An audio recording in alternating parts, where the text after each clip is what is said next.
Hey everyone!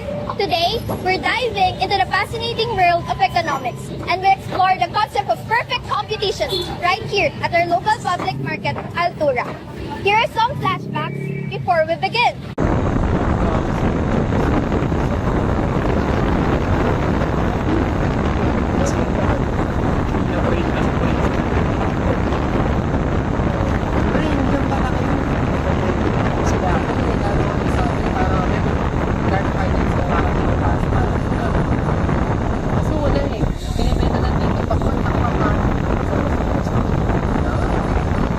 Guys, i-break na pala ulit sa Johan ng sabi. Kaya ngayon, nakakita. Pura market. Pura market. Kung saan tayo, baka yung ano products na magsisimula kaya tayo.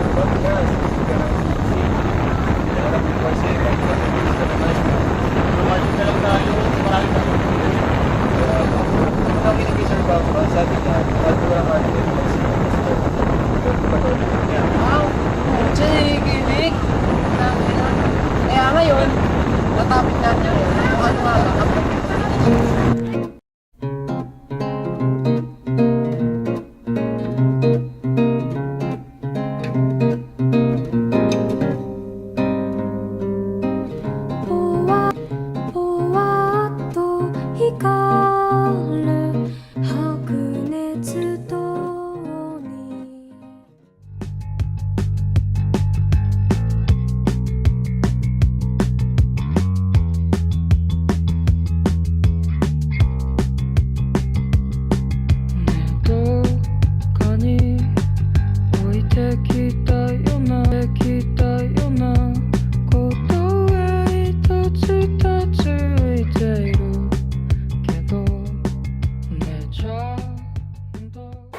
Hi guys! Nandito kami ngayon sa Altura Market. So bago tayo maghanap ng saging ni Johan, i-apply mo natin sa real life situations yung mga nabanggit. Partner, explain mo nga sa amin. So, isang malaking halimbawa ng perfect competition ng Altura Market. Maraming mga nagtitinda o bumibili dito ng mga produkto gaya ng isda, gulay, prutas at iba pa. Pare-parehas din sila ng mga tinitinda kaya sa presyo lang sila nagkakatalo. Halimbawa nito, sa tatlong nagbebenta ng parehong produkto at presyo, kapag ang isa ay tinaas ang kanilang presyo, mababa o kukunti ang kanilang mamimili. Kasi bakit? Bakit ka pa bibili ng parehong produkto, parehong quality sa mas mataas na presyo, di ba? Doon ka na sa mas mababa, sa fixed price. So, ang market price ang nagiging basihan ng produkto, ay ng presyo ng produkto. So, habang naghahanap tayo ng saging ni Johan, maghahanap rin tayo ng mga interviewing buyers and sellers. And tara, samahan nyo kami.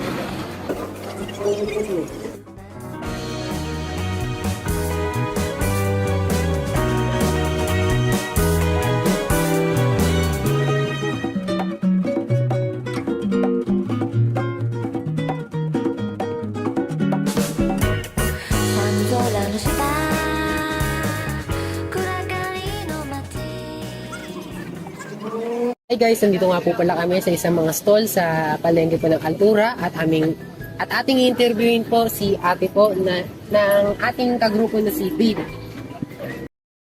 So, nandito pa rin po tayo sa Altura at interviewin natin si ate na nagtitinda ng bigas. Pwede pong malaman yung pangalan niya? Marley, So, Ate Marley, paano niyo po pinapresyuhan yung binibenta niyo pong bigas? depende yun sa kalidad ng bigas. Kung maganda, siyempre maganda rin yung presyo. Pero kung hindi, siyempre pangmasa lang. So, sa ganung paraan po ng pagpresyo niyo, may mga bumibili pa rin po ba sa inyo kahit na tinataasan or binababa niyo yung presyo ng bigas niyo? Siyempre marami maguguto pag walang kumain ng bigas. Tama nga naman po. Tama nga naman po. So, Yung bigas namin, meron naman talagang pang ano lang. Yung iba, di ba, mayaman, maarte sa bigas. Kaya meron din kaming mahal na bigas. Depende lang yun sa bumibili. so paano niyo po inaalagaan yung mga bigas niyo knowing na naka-display lang po sila? Paano niyo po pinapatagal yung buhay nila? Ay, hindi naman kasi tumatagal kasi mabilis sa amin ng bigas eh. Mga 2 araw lang, nakapaubos agad yung mga bigas. Kasi mababa lang kasi yung presyo ng bigas namin dito. So, ayun po yung isa sa mga paraan kung bakit maraming bibili sa inyo. Mababa yung tinda niyo po. Mababa lang yung bigas namin, tapos maganda yung kalidad, tsaka mababait yung mga tendera. Tama. Ayun, isa pa. Ate, paano po ba pag kunwari po may mga bagyo pong dumating sa Pilipinas po, naapektuhan po ba yung ating pagdating po ng ating mga panindang bigas po, Ay, oo. na-apekto. Kasi siyempre pag once na binagyo yung mga bigas, siyempre kahit paano mamahal na naman yung bigas. Tataas po yung presyo. Tapos yung iba naman ay tatago kasi gusto nila mas magmahal. Kaya siyempre, kahit mahal, bibili. Bibili pa rin po. Ay, yun po ate, paano po yun ate kapag tumas po isang, kunwari po, brand po ng bigas ko yun, ito pong Kokuyu, nagtaas po ng presyo, kukuha pa rin po ba kayo ng bigas po na Kokuyu ate? Or hindi na po? Siguro hindi muna. Hindi po. Oo. Kung sakaling kukuha naman, siguro konti lang. Konti lang. Kasi kapag bumili ng marami tapos wala naman masyadong bibili, nakatenga yung puhunan. Ito lang kasi pa-rolling lang kasi to. Rolling. Ano naman ulit pagtanong? Yung huling katanungan niyo sa dulo. So, sabi nyo nga po may mga suki kayo. Mahalaga po ba sa inyo yung mga sinasabi po nila? Mga feedback po nila tungkol sa product nyo po? Ayoko naman. Kasi kapag maganda kasi babalik-balikan nila. Sabi, oy, masarap yung bigas na malambot, yung maalsa. Siyempre yun ang una namin bibilin kasi yun ang mas hinahanap ng masa. Yun po. Salamat po. sa... Maraming salamat po. Hi guys, nandito nga po pala kami sa Altura Market at ating kasama si Kuya. Boss, ano pong pangalan niyo? Boss. Isang stall po dito na nagtitinda po ng saging. Kuya, pwede po muna namin kayo matanong, Kuya? Pwede po. Paano niyo po pinipresyuhan po yung mga pinibenta niyo pong saging po dito sa palengke? Depende lang po. Depende po. Kung baga saan po ba ito nagdedepende po? Yung nagbabagsak po ba ng saging po ba dito sa palengke po, boss? Wala, hindi naman ang babagsak, mahal na. Nagmamahal na po. So, may pagkakataon po ba na bumababa o tumataas ang presyo? Opo, kapag marami ng hinog at saka konti lang hinog at yan, bumabagsak rin kami pag marami. Bumababa rin naman po pala yung presyo. Boss, pag may dumarating po bang kalamidad, naapektuhan din po ba yung pagtitinda po ng saging po dito sa palengke? Hindi naman. Hindi naman po. Nagmamahal din nga. Mas lalo po nagmamahal. Yun po yung umaapekto po. Sige po. Salamat po, kuya. Ito po. Ito lang po. Ate pong huling katanungan. Huling dalawang katanungan.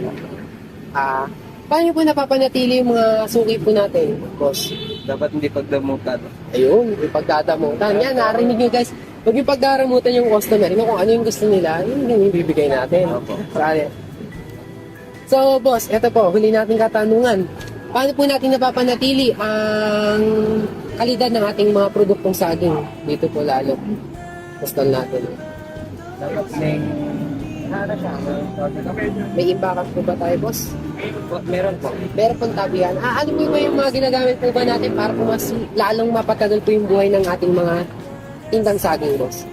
At tutulad din na dapat sa pawid at magsalak para matagal. Salamat po, boss. Salamat. Hi guys, nandito tayo ngayon. Kasama din si, ano pangalan mo kuya? John Ray. John Ray, napakagandang pangalan. Gano'n na po kayo katagal? Gano'n na po kayo nakatagal nagtitinda dito? Matagal na. Simula pinanganak kami. Okay. So, meron po ko dito mga katanungan. Dito na kami. May mga katanungan pa po kayo dito. Sige. Paano nyo po pinapresyuhan yung mga binibenta nyo? Hindi ako nagpe-presyo. Yung tatay ko yung nagpe-presyo eh. Pero po sa tingin nyo, paano pinapresyuhan po ng tatay? Kami, konti lang kami tawag dito, magtubo. Kung yung kaya lang ng customer. Kasi mahirap magtubo ng malaki. So, sa parang pong gano'n, ano po tawag ito, meron pa rin po na ba kayong kinikita? Siyempre, marami kaming customer pang ano to pang maramihan Mga bultuhan kasi bumibili sa amin. Hindi lang kasi ito yung tindahan namin hanggang doon sa labas. Tindahan namin. Laki pa na kuya eh. Tsaka to, yan. So kuya, may mga panahon ba na tumataas o bumababa yung presyo ng paninda nyo? Siyempre, hindi mawawala yun. Lagi yun. Lalo na pag may bagyo. Opo. So paano po kayo, ano po yung ginagawa nyong paraan para po mabalance nyo pa rin yung pagtinda? Paraan. Ano po yung sa tingin yung dahilan nun? Bagyo. Bagyo po, bagyo. Bagyo, depende sa Kung may ani, depende sa ani. Yan. Banggit nyo na po yung panahon. So alam po natin na mainit yung klima ngayon. So madalas pong natutuyo yung mga paninda. Mulay kasi mahirap po yan, di ba? Paano nyo po pinapanatili na maganda yung kalidad ng mga binibenta nyo? Siyempre sa kinukuhanan yan. Kasi iba-iba naman ang kinukuhanan yan Merong good, merong bad. Yun. Sa yun. May mga suki rin naman kayo, boss, no? Marami kami suki. Simula madaling araw, may suki na kami dito. Ano yung katanungan mo, brother? Sa kanya? Ay, yung ano po. Boss, paano po ba yan, boss? Pag, kunwari po, bumagyo po, ano po ating ginagawa? Di ba po, pag tumatas na po yung presyo ng bilihin, ay, kunwari po, naulanan po ang northern part ng Pilipinas po, boss. Kunwari po, na antay yung mga produkto po na kunwari po, repolyo, boss. Nagtaas po. Aangkat pa rin po ba kayo ng repolyo? Siyempre, or hindi na po? kailangan mawala lahat. Kasi kompleto kami dito lagi. So, bali po, Hindi pwedeng mawala lahat ng ano namin. Kahit tumaas yan sa hindi, kumukuha kami yan. so, bali po, boss, nagtataas na lang po kayo ng presyo, boss. Siyempre, pag tumaas, siyempre, tataas din yung presyo Pero hindi namin. naman po ba na asiwa ang ating mga suki po natin? Siyempre, na ano rin, na siwati, siyempre, mahal eh. Taas po talaga yung presyo. Mataas ang Maraming presyo. salamat po, kuya. Maraming salamat, kuya. Maganda nga po sa inyong lahat. Nandito po tayo, kasama po natin si Madam. Ano po pangalan natin, Madam? Trace. Tracy po. Pwede po ba namin kayo matanong, Madam, ano po yung ating pinamili po sa araw na ito ngayon? Meron kasi akong small business sa loob ng school. So, ako yung namimili at the same time the owner. So, ano po, yung hinahanap niyo pong produkto pag bumibili po kayo, bago po kayo bumibili? Siyempre, yung sariwa. Pangalawa kasi ang mostly sa school kasi they need fish. They need fish po. Fish. Fish po. Protein na rin po na. No naman, kaya lang kasi yung school kasi kung saan ako nakabase is sa med school. Sa So, med school. mostly ng client ko doon, lahat ng bumibili is puro doctors, mga incoming doctors. Kaya po pala. So, ito po, ate, pangalawa po natin katanungan, gaano po ba kahalaga ang kalidad ng produkto para po sa inyo pag kayo po yung namimili? Ay, ako napakahigpit ko. Sabi ko nga kasi, lahat nga ng bumibili sa akin, puro mga incoming doctors. Actually, may pwesto ako dito sa may CEU, sa Centro Escolar. So, if you are familiar with CEU, mostly of the students there are taking up nursing, medicine, dentistry. So, lahat ng ano. So, napakahigpit kasi hindi ka pwede na katulad niya pag namimili ako ng meat talagang pinapatanggal ko yung mga balahibo kasi very sila dyan sensitive sa mga ganyan yung mga Estudyante po. estudyante doon even the doctors itself napaka-sensitive nila kasi mostly may mga professor may mga dean so hindi pwedeng Kaya para makuha din po natin yung loob ng mga mamimili po natin. oo, hindi ka pwedeng basta-basta lang na bumili ka ng ganito, hindi pwede. Kailangan maayos din. Siyempre, yung quality. Hindi ka babalikan pag hindi maganda yung quality ng binibenta mo. Dito naman po ba sa Altura Market na at Madam Tracy, meron po ba tayong paboritong tindahan o ating mga suking tindahan? Meron naman kasi I buy pork, fish, tapos yung mga hotdogs doon. So, meron naman. So, sukay ko na sila ever since for the past 14 years in expect ako. Paano po ba yan, ate? Ito po, huli po natin katanungan, Madam. Paano po pag nagtaas po ang ating presyo sa ating mga pamilyang suki po natin dito po sa tindahan? Wala kang choice kasi hindi ka pwede magtaas sa school. Siyempre, mostly Magiging alam mo, palibot na po. students talaga. So, ikaw ang mag-a-adjust. Tayo. Kasi like yung sa yung cost naman ng mga basic commodities, hindi naman siya palaging mataas. So, nagpa-fluctuate din siya eh. So, Taas pa ba? hindi kami, like ako, mostly puro may mga binibenta ako. So, hindi porke tumaas si meat, magtataas na rin ako. Hindi pwede yun. Kailangan affordable palagi. So, ikaw ang mag-a-adjust. Siguro, minimal na malilesen ka sa kinikita mo, pero okay lang yun. Kasi ganun talaga ang business. May time na nasa okay, may time na hindi. Ito tayo ngayon, kasama natin si, ano po pangalan niyo, ma'am? Cha. Ma'am Chat. Chat po. Chat. Hey, Chat. Yun. So, for today's po, ano pong binili nyo? Ano pong binili natin? Isang tray na itlog, Isang tray na itlog, mga gulay, mga gulay po. tsaka So, yung wrapper, lumpia wrapper. okay po. So, meron po akong katanungan dito and yun po yung sarili nyo. So, ano po ang hinahanap nyo sa isang produkto bago kayo bumili? Siyempre, yung may quality, May magandang klase, di ba? Kasi sino ba naman ang gustuhin yung mga hindi maganda? Kumbaga, kailangan worth yung perang nilalabas. Okay. Sa tingin nyo po, mas worth it bumili sa palengke compared sa mga supermarket? Alam natin, meron din po silang mga binibenta doon. Mas maganda rin yung quality. Sa tingin nyo po, mas preferred ba kapag dito kayo bumili? Okay. Minsan, kung ayaw mo mainit, Doon ka sa supermarket, di ba, sa Opo. SM ka o kaya sa Pure Gold, pag ayaw mong mainitan. Opo. Pero kung sa freshness, mas makakasiguro kang fresh din talaga sa palengke. Pero fresh din naman sa SM or sa mga supermarket. Regular po ba kayong bumibili dito? Yes. So, for sure po, meron na kayong binabalik ang suki niyan. Yes, ayun yun. Oh. Speaking of suki, kaya nga meron tayong tinatawag ng mga suki kasi Yes po. nakakasiguro ka, nabibigyan ka nila ng may kalidad na mga produkto. Yes po. So, ito po, considering po na pabago-bago yung presyo natin sa masa, paano po kayo nag-a-adapt sa ganung sitwasyon? Ano po yung ginagawa niyo pag tumaas yung presyo ng mga binibili niyo? Wala akong magagawa. Pag tumaas, mag-antay na lang ako ulit sa bumaba. So, ito po, last na po. Kung meron po kayong suki, for sure, pag hindi po available yung suki nyo, meron kayong alternative na binibilhan. Meron. Kapag po, dun kayo bumibili, paano nyo po pinagkukumpara yung product nila? Kailangan pareho lang. Kailangan pareho lang po. So, yun magandang lang po, araw guys. Nandito pa rin tayo ngayon sa Altura Market at kasama natin si Nanay. Pwede po malaman ang pangalan niyo? Ano, yung pinya pagkanya. So, Ma'am Yupinia, may ilang katanungan lang po ako. Ano pong hinahanap niyo sa isang produkto bago niyo po ito bilhin?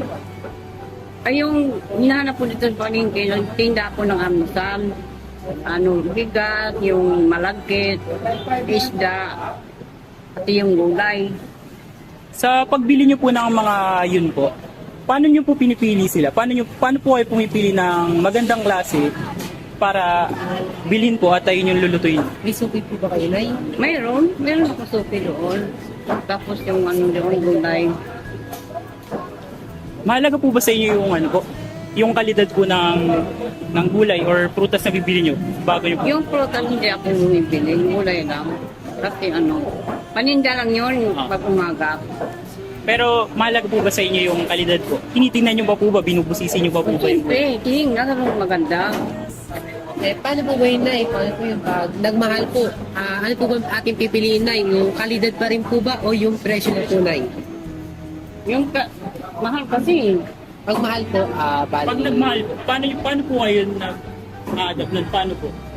Bibili na konti. Parang Oo. Pero syempre po yung kalidad pa. So, balik po tayo ngayon sa tanong. Paano niyo po tinatanggap yung mga pagbabago po ng presyo?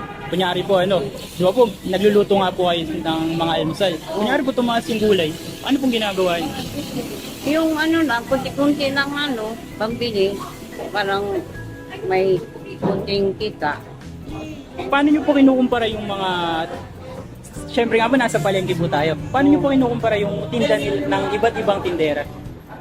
Kasi may suki na. Doon na lang bibili. Hindi na sa ibang tindahan. May rason po ba bakit suki po kayo ng tindahan na yun? Oo, gusto ko yung suki-suki lang. Hindi na kundi lang ibang tindahan. Para kilala na po na. Oo, parang kilala na. Ano po pag nagkataon, kaya suki niyo, ano po ang gagawin niyo sa kayo bibili? Maghanap na lang iba. Kung wala na yung suki mo. John, may natutunan ka ba? Oo naman! Well, sabihin mo sa amin yan ni Dave. Okay, ganito yan. Sa perfect competition, marami nagbebenta at marami din bumibili. Magkakapare-parehas ang kanilang mga tinitinda, ngunit nagkakatalo-talo na lang sa presyo at kalidad ng produkto. Kagaya nito, magkakalapit lamang sila ng presyo sa kanilang mga paninda. Ngunit, hindi na nila kailangan i-advertise pa ang kanilang mga produkto bagkus magkakapare-parehas na nga ang kanilang mga paninda. Tama. Dagdag ko lang sa sinabi ni Johan, napansin ko lang kanina habang nag-interview kami ng mga sellers, napansin ko na malaking apekto yung panahon sa mga nagbebenta. Malaki rin apekto yung kalamidad kasi nga hindi lang yung product itself yung nabaapektuhan, yung quality ng product, pati na rin yung mga supplier nila kasi merong chance na mawawalan sila ng supplier and pababa yung demand, tataas yung presyo. Dahil sa rason na yun, mawawalan sila ng na mamimili kasi tumataas na nga yung presyo, di ba? So, Tama na sabi ni RG kanina, no? Kagaya ng ating na-interview kanina na si Madam, yung may business, no? Oo, si Ma'am Tracy, yung kanina.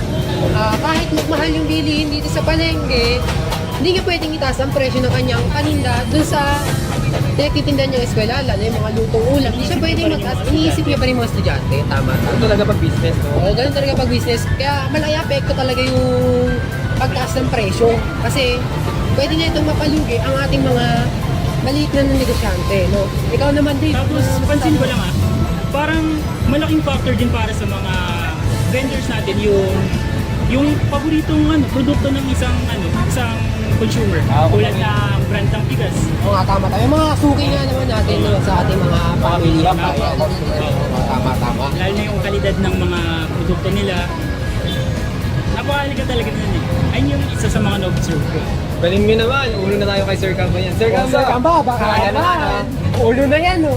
Bago pa mawala, bago pa tayo, ano tawag dito? Bumaba ang araw, magkano pa tayo sa saging mo to? Tara! Tara, hanap tayo sa saging. Kanina pa tayo ah. Tara! So there you have it, folks. Perfect competition and option dito mismo sa Altura Market. We've seen how many sellers and buyers, homogeneous product, free entry and exit, perfect information, and no market control ay nagsama-sama upang makalikha ng isang patas at balansing merkado. Dahil sa isang perfectong competition, walang sinuka na kaya kumontrol ng presyo. Dahil nakakasigurong lahat ng may kinabang sa patas at mataas na kalidad ng produkto. Sa atin, yung nagustuhan ang ating gawa ng mga paglalakbay sa mundo ng perfect competition. Huwag kalimutan ang dating tandaan. Wala kasi ang matulog sa ating upang magkaroon ng puting desisyon sa pang-araw-araw ng buhay.